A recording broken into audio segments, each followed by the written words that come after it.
Good evening, Naomi. Hello, Peter.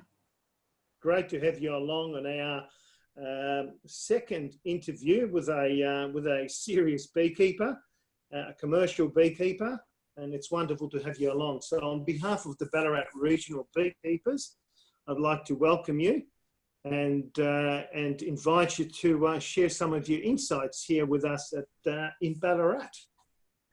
Delighted to talk with you, Peter. Awesome. So our first question, and that always intrigues me, what actually attracted you to beekeeping, Naomi? Well, it was a little bit by default, but I think what really has kept me interested in beekeeping is I find it absolutely fascinating how a hive works and how intricate it is, and how there is just so much to learn, and you never get to a point where you think, I know it all. There's always something else to learn. Awesome. What is the thing that you like most about working bees or working around bees? Probably the part of it that I enjoy the most is driving around looking at the trees. I love the bush. I spent a lot of time in the bush as a child. My father spent some time as a woodcutter. So I camped out in the bush a lot. So I guess it has enabled me to actually do something that I love doing and actually be doing something worthwhile and profitable at the same time. The follow-up question is, can you tell us a bit about your beekeeping operation? We know you're a commercial beekeeper. Can you just tell us a little about it? Yeah, okay. I run about roughly 500 hives. I've been involved in the beekeeping industry for probably about 20 years, but it's probably only been about the last 3 years where I've been operating my own company. Oh, that's fantastic. Now, I know your husband really well, Danny. You might as well just have a little mention. So he's been in bees as well, and he's kind of partnering with you? Yeah, so that's where I got into bees. His grandfather was a beekeeper, so it's been in Danny's family for generations. So I started out just doing the bookkeeping for Danny, and then just gradually I've ventured from the office and out into the field to the point where I'm like, oh, I think I might just do my own thing here. But Danny's still running his bees, and so we have a bit of a his and hers operation. So, I have my brand of honey and he has his. So, bit of friendly competition there. Can you tell us a little bit about how the climate in Mildura, where you're based, differs to our climate here in Ballarat? Well, we wouldn't get the cold wind and the weather that you get in winter, although we do get heavy frost. It'll get down to -4. I'm not even sure what it gets down to in Ballarat, but I guess the biggest difference would be our summers. So we'll have stretches of days where, it can be 47, 48 degrees, and that does cause a lot of stress on the bees. So for us, the things that we look at when we're looking for a position would be a spot where they get afternoon shade. They might get a little bit of morning sun. The trees that we have here are sparse, so it's very hard to get complete shade, but you look for the shade where it's the hottest time of the day, because meltdowns is quite a real problem here. Wow, meltdowns. So shade is your key preventative to meltdowns. Is there anything else that you would do?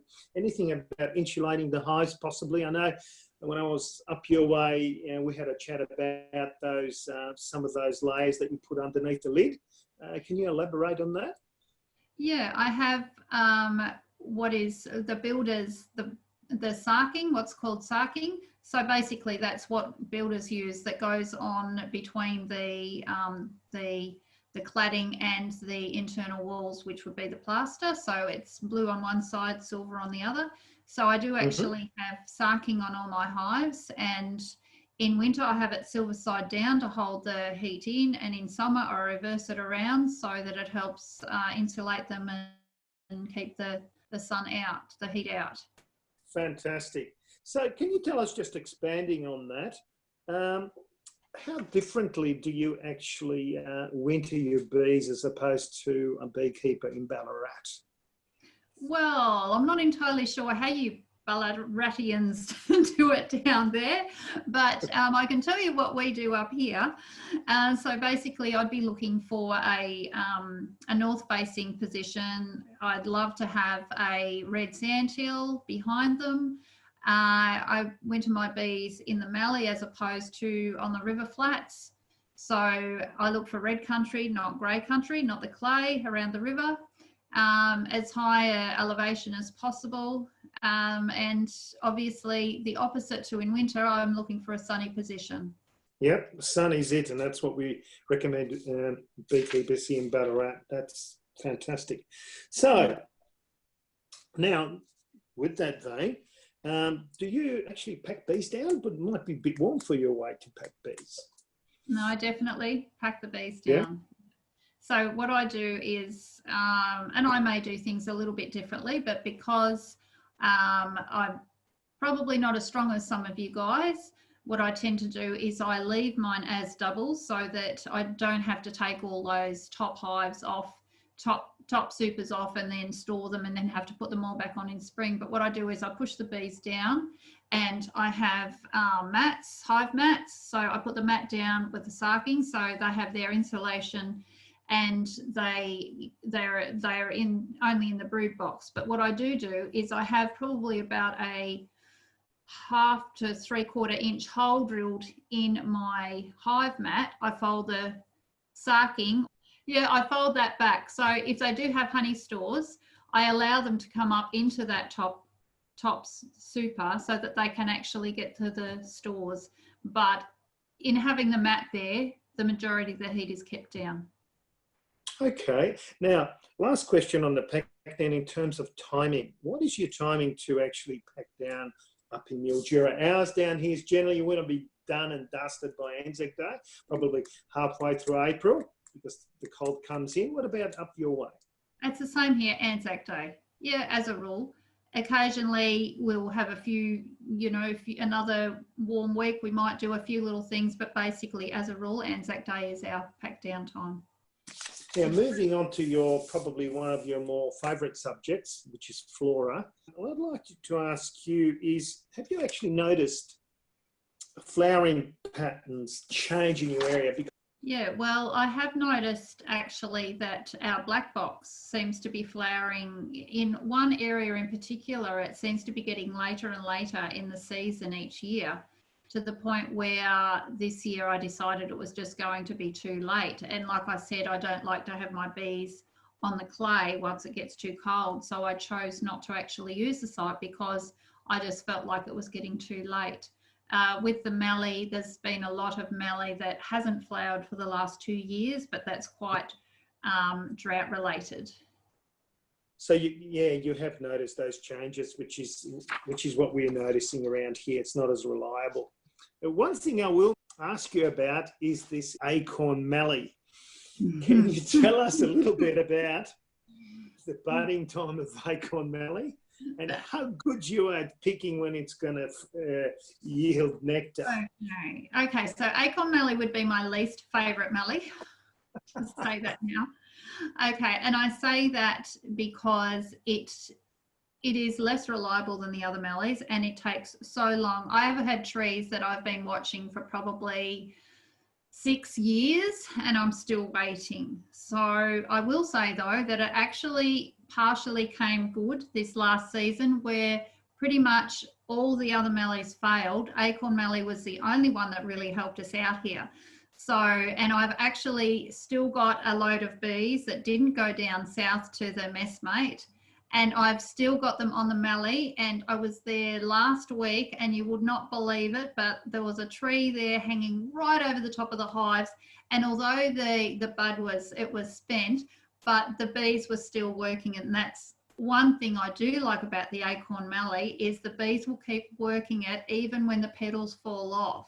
The cups will still seem to produce some nectar. So yes, it's not my favorite, but when it does go, it is really good. And we have the standard mallee, the standard acorn mallee here, but we have another one And no one's really been able to tell me what the official name is, but so I just call it pointy acorn. So, and that's because that's just what it looks like. It looks like a pointy acorn. And I find that that acorn mallee is more reliable than the standard. It flowers more often. Wow. Wow. Yeah, the others, I work a lot of mallee. I work the little red, the giant mallee, the white mallee, the yellow mallee, and they're all usually fairly reliable as long as you get rain, but not the acorn. Can you elaborate on how you, in your operation, actually manage disease? Sure.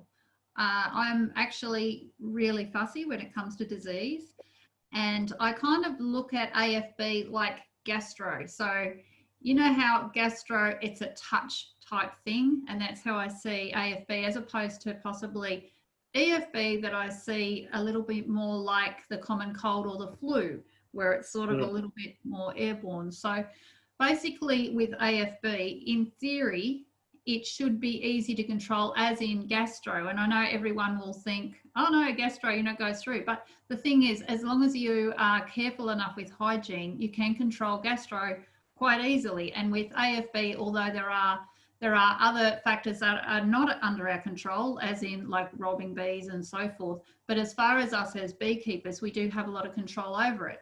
So I have my bucket of disinfectant. Now the disinfectant will not kill AFB, but it does serve as a detergent to clean the tools. So I always have 2 hive tools. I never just operate with one, because you need that one in your bucket to be cleaning down the one that you're using. I do have a brush, but I also have one of those green, like a pot cleaner that you get from the supermarket.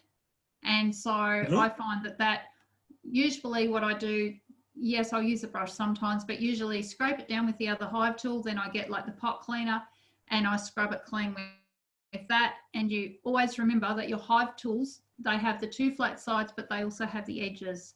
And you have to be careful not to miss the edges. And also you need to be careful that you clean, if you use 2 ends of your hive tool, you need to clean 2 ends of your hive tool. Because I see a lot of people, they'll turn it over, use their hive tool to pry their frames out, and then they'll just go and clean the one end. So you've got to tip it over and clean both ends. So, and the idea of cleaning your tools, basically, if your tool hasn't got any honey or any wax on, we've been led to believe that then it cannot be passing AFB on. So the AFB spores are in the actual wax and the honey that's on your hive tool. So once that's clean of honey and wax, then it's clean of AFB. So can you elaborate on radiation as well within your operation? Yep. So at the moment, I'm actually just making up a brand. I want to brand them all and paint them all before they go off to Stereotech. But yeah, so basically I'm just going through all my boxes at the moment. I'm chucking out anything with, you know, chips in the corners where bees can get through and so forth, going through, taking out any frames that are buckled. I have plastic foundations, so I'm getting rid of anything that's bowed and buckled. And keeping in mind, if you put a buckled frame in your brood nest, they'll only draw one side. So if you had every frame in there was buckled, you're halving your egg production, your brood capacity. So I'm going through getting rid of all of that, and then I will be putting them all on a pallet and sending them off to Stereotech. Awesome. Yeah. And do you get much incidence of AFB down your way? So every year you might find a hive or 2, or? Yeah, look, we've been fairly fortunate, and like I say, I am quite fussy. But look, it's around. It's always around. Yeah. Now with Stereotech, just to touch on that again, there's 2 levels of radiation. So you can either have radiation for AFB or for AFB and EFB. So the radiation that you need for the EFB is actually stronger than that of the AFB. But I'm not sure, you'd have to speak to them, but it may buckle the frames. And the thing is with EFB, it doesn't leave spores anyway. So you're not achieving a great deal by irradiating. They either have EFB if they don't, or they don't. Whereas AFB, they can not have it, but the spores can be there and it can pop up later. So that's just something to bear in mind with Stereotech irradiation. Thank you, Naomi.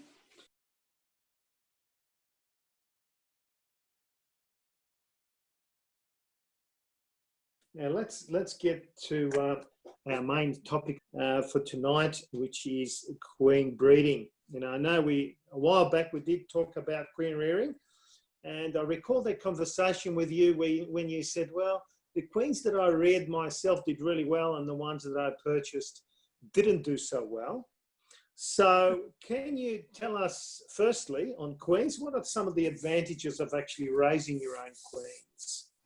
Well, firstly, they're clean. And in saying this, there are a lot of good queen breeders out there that supply really good quality queens, and they're clean. But it's hard to know. It's hard to know what's what. So the advantage of doing your own queens, you know whether they're clean or not. You know that you're only going to do queens from clean hives. And another advantage is they can sometimes be more suited to your climate. So, for instance, if I were to have queens that were bred in, say, Tasmania, and I brought them up to our heat, they may actually struggle. So that's just something else to keep in mind. Brilliant, brilliant. Thank you for that. So tell me, in your operation, how often and under what conditions would you replace your queens? I would love to say I replace my queens every year, but reality is it doesn't usually happen. So it will be every couple of years, or when the hive, if you have a hive that's dropping down in numbers, or it's just not producing the quantity of honey that its next door neighbour is, then I may look at requeening.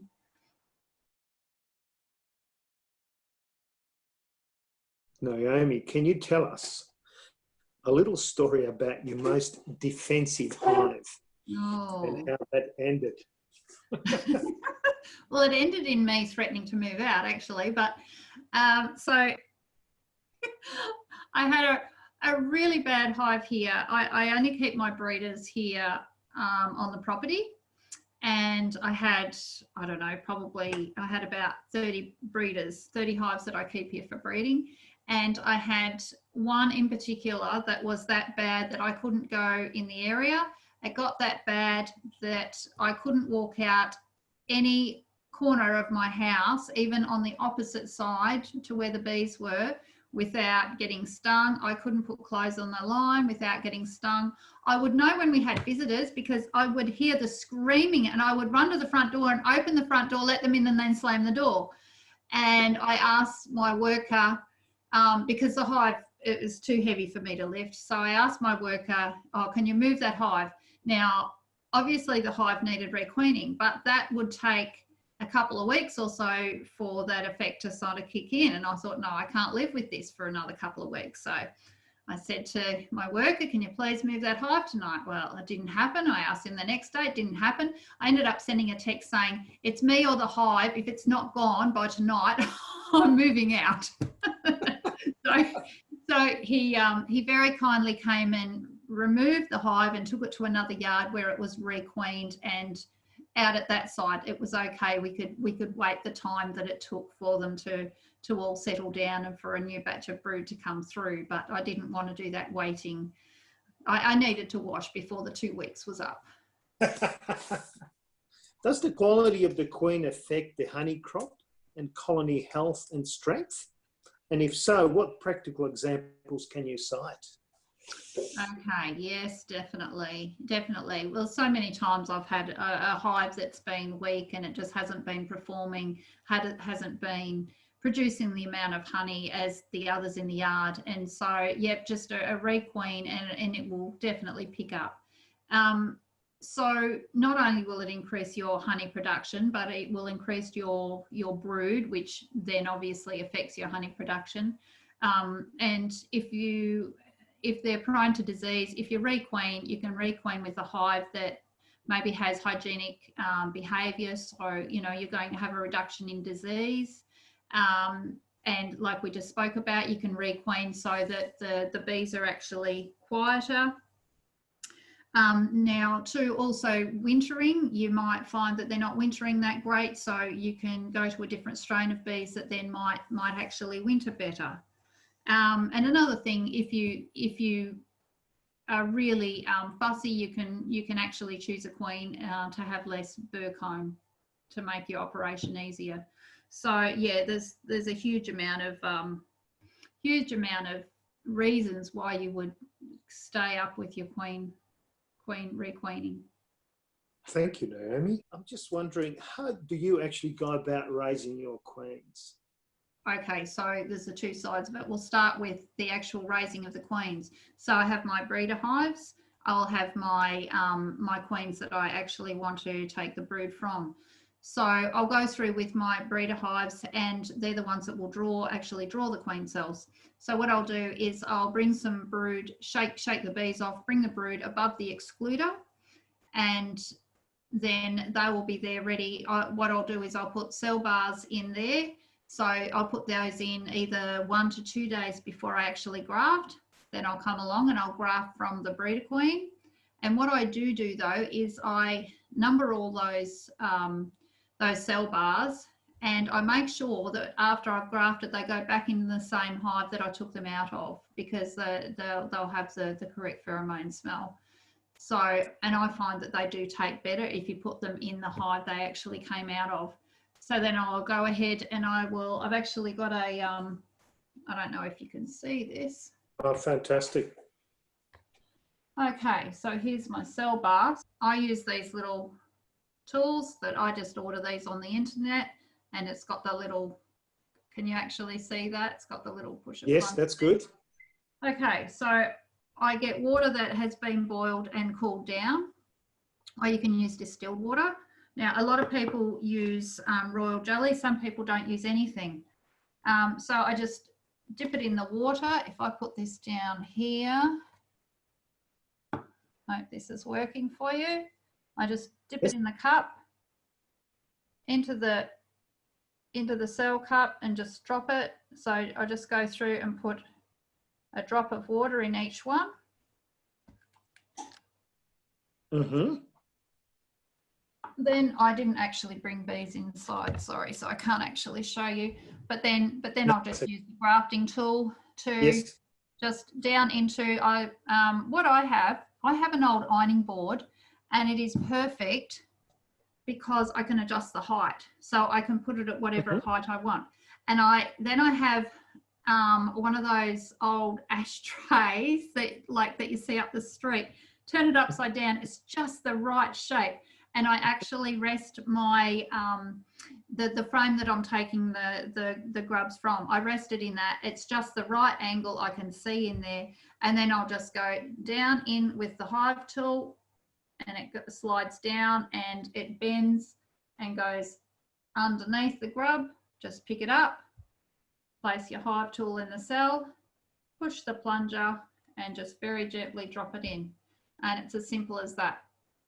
Now, if I'm doing, say I was doing a couple of hundred, I'll just do 1 bar. What I prefer to do is have a runner. So basically someone to get the fresh grubs and to get the cell bars out for me. If I don't, I have a lot better results if I just do 1 bar, go and put it back in the hive, get the empty bar out, do another one, and do it that way. I find that if you leave them sit, you know, like say you think, oh, I'll do 3 bars and then I'll go and put the whole lot in, I don't get as good a results. Can you tell us how old the grubs are and which end of the grub do you worry about, which end of the grub you graft? Okay, so 3-day-old grubs, and no, I just go down and in and under, and you just lay them in, and it doesn't matter which end. I mean, they're in there like a little C, so just slide in and under and drop them in. Another thing that I do that I'll just mention is I have, if it's a bit of a warm day, I have a damp tea towel, and I'll move that along. I'll start from my left and I'll put the tea towel on, and each grub I do, I move the tea towel up and I just keep them covered so they don't dry out. So obviously there's a couple of things you need to think about. The first one is if you're doing it on a cold day, which you may have more trouble with than I do. Obviously, you can't let them get too cold. The other thing is here, they're more likely to dry out. So it's keeping them, that's what the dot of water's for, and then the damp tea towel just to keep them from drying out. Fantastic. So you will then put them in your breeder hives for them. They're your cell builders and your cell finishers. Would that be right? Yes, correct. Yeah, I put them back in there. Like I say, they're all numbered, so they go back in the one that they come out of. And I just wait for them to be capped, and then I take them out once they've started to chew them. Everyone's different, but I take mine out at on about the 8th day. So you can tell when they've started to chew them. You don't want to obviously leave them there until one hatches, because as we all know, if the first one that hatches will go along and sting the rest out, and that'll be it. So is there a particular time or a favourite forage or a location where you do breed queens?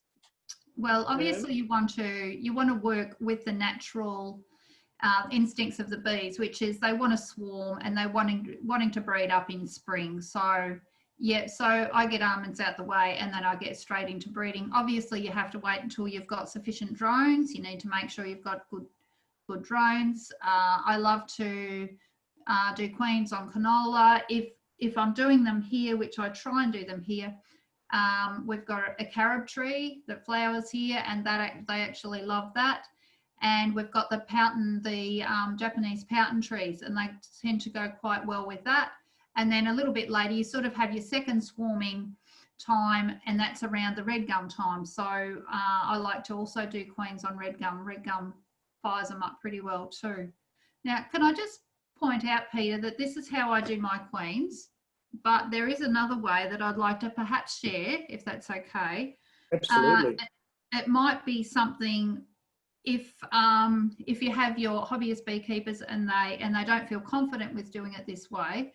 Another way they can do it is they can just get a knife. If they have wax foundation, they can just get a knife and just very carefully cut out a row of cells, take out, say, 2 in 3, and then just put that on the bottom of some type of a cell bar that they can make up, and they will actually draw those. But you've got to take, say, 2 out of the 3 out, or there's not the room for the bees to actually draw them. So long as you take them, you hang them the opposite way, and just rubber bands or something to hold it on there.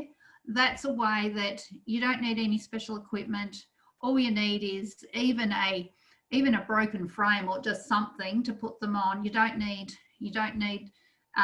grafting tools. You don't need the plastic cell cups. So it just might be something that might be beneficial to some of your hobbyist beekeepers. And my next question was about the type of queen and her qualities that you would recommend for a hobby beekeeper. Would you graft the same type of queen in your operation as opposed to for a stationary hive that is actually in one location? Would you do something different genetically there? For a hobbyist beekeeper, possibly I would suggest a carniolan. So because they're nice and quiet, and they're actually quite adaptable too. So they will adjust with the ups and downs of the foraging, the food source. Mm-hmm. The only thing is they can be a little bit prone to swarming, so you need to kind of stick onto that. But I think they're probably, the carniolan's probably a nice all-rounder. What are some of the pros and cons of actually having a diverse genetic pool of bees in your apiary? Well, high gene pool is always preferable. Obviously, it's like a purebred dog seems to have more problems than a mongrel sometimes. So sometimes I actually don't mind if they interbreed a bit and we end up sort of with a larger gene pool than what we might have had previously, because they all have their advantages and their disadvantages, and as long as they cross correctly and favorably, well, you can be better off. But I probably actually have more than 50% Italian at the moment. So yeah, so and I do find that they're good. They're fairly heat resistant, the Italians. So, but for you guys down there, that's sort of not as bigger issue. I was just wondering if you could leave the Ballarat regional beekeepers with a few tips. Share a few tips with us, Naomi. Okay, all right. Well, I would say keep records. Whatever you do, record it. If you try something, it's of no practical value whatsoever if you forgot what you did. It's like if you're cooking and you make something amazing, if you didn't write down what you did and what you put in it, it's not much help. So record everything. And obviously that really helps with like, you know, with a barrier system. I would really suggest a barrier system is a good idea. And for the hobbyist beekeepers, obviously it's a whole lot easier than what it is for us in a commercial setting. But yeah, I would say a barrier system, keep records, don't underestimate the advantages of requeening, like we've just spoken about. Mm-hmm. And the other thing I would probably suggest is possibly, and I know it's hard to resist, but don't open a hive unless you can do more good than harm. Thanks, Naomi. I think that's probably the best tip there at the end, because I know some of us beekeepers, when I started, were too keen to get in there. So I really appreciate that, Tim, that tip. Now, can you expand a bit on the barrier system? Because I don't think we sort of tapped into that too much. Sure. Well, that's something that I actually am fairly passionate about. I'm at the moment actually developing a computer program. It's been a little bit of a long haul thing. But basically what I do in my operation is I just have, I was taking the laptop out with me. I found it a little bit cumbersome and I was getting too much honey on the laptop. So what I do is I just have a clipboard folder, and I just have lines ruled. So basically I've got the hive number because I have all my hives numbered. So I actually purchase cow ear tags off the internet, and I have ear tags on all my hives. So they'll have a load and a number. So it may be load A or load B, and then they'll be numbered. So it'll be A1, A2, and so forth. So if I go through and do, say, a brood inspection, up the top, it'll be the date, the site, the load, and then I'll have a column and it'll be the hive numbers, 1, 2, 3, so forth. And then what I'll do is I'll do a frame count. So there'll be a frame count, so I know that that'll be the strength of the hive. And then obviously there'll be a comments section. So it'll be like chalk brood, or, you know, whatever it might be. There was a bit of sack brood, or failing queen. So all of that will be there recorded. That then goes back to the office, where I sit there with the laptop, and all of that goes into I'm using Microsoft Access. I'm thinking of changing over, but I've got a program that my son has actually helped me write. Mm-hmm. And so that means that I can draw back that information in many different ways, because I can draw that information and say, well, what load produced the most honey, or I can draw it up and I'll have what site produced the most honey. And obviously any disease records and so forth are all recorded there. So I have all my sites are in the database, all my hives. But yeah, and I find that great. I find record keeping, well, it suits my nature, I guess, but I find record keeping is very beneficial. Essential, I would say. Well, essential for the biosecurity requirements as well, to do those 2 brood checks a year minimum, and go forward. So fantastic. All right, Naomi. Now, I'm just wondering, I think we've come to the end of our questions. Cool. That's been absolutely fantastic and very insightful for me to actually listen in to the experience that you've shared with us yet, Ballarat Regional Beekeepers. So On behalf of Ballarat Regional Beekeepers, Naomi, I really want to wish you all the best for the coming season, beekeeping season. With a bit of rain in the Mallee, I think it's going to look a little bit better this year for you down there, which is fantastic. So on behalf of Ballarat Regional Beekeepers, we want to thank you for the times that you've put in here and for sharing your insights. Well, thank you for asking me. It's been a pleasure. Lovely to chat.